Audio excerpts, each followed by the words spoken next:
आइए समझते हैं कि ये इलेक्टोरल बॉन्ड्स काम कैसे करती थी। एक इलेक्टोरल बॉन्ड को आप बेसिकली समझ सकते हो दोस्तों, एक कूपन की तरह। कंपनी बैंक को जाकर पैसा देती थी और ये कूपन खरीदती थी, और ये कूपन जाकर पॉलिटिकल पार्टीज को दे दिया जाता था, और पॉलिटिकल पार्टीज उन कूपन्स को रिडीम कर सकती थी, और जो बैंक में रखा पैसा था उसे एक्सेस कर सकती थी। तो थ्योरी तो आपने बहुत समझ ली दोस्तों, अब प्रैक्टिकल पर आते हैं, असली घोटालों की बात करते हैं। अगर इस पूरे घोटाले के भंडार को एक लाइन में समराइज करना हुआ दोस्तों, तो इसे कुछ इस तरीके से किया जा सकता है। तुम मुझे चंदा दो, मैं तुम्हें धंधा दूंगा, और चंदा नहीं दिया तो ईडी का फंदा दूंगा।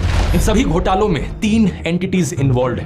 पहला पॉलिटिकल पार्टी जो सत्ता में है, दूसरा बड़ी बड़ी कंपनियां, और तीसरा आम जनता। इन तीनों के नीचे एक बक्सा रख देते हैं। पॉलिटिकल पार्टी के नीचे जो बक्सा रखा है वो चंदे का डिब्बा है, कंपनी के नीचे जो डब्बा है वो कंपनी के पैसे का डब्बा है, और तीसरा पब्लिक के नीचे जो डब्बा है जनता के पैसे का डब्बा है। अब सोचो, अगर सरकार जनता के डब्बे से पैसे निकालकर कंपनी के डब्बे में डाल दे, और रिटर्न में कंपनी अपने डब्बे से पैसे निकालकर पार्टी के डब्बे में डाल दे इलेक्टोरल बॉन्ड्स के जरिए, क्या आप इसे एक स्कैम कहोगे या नहीं कहोगे? ऑब्वियसली एक घोटाला है।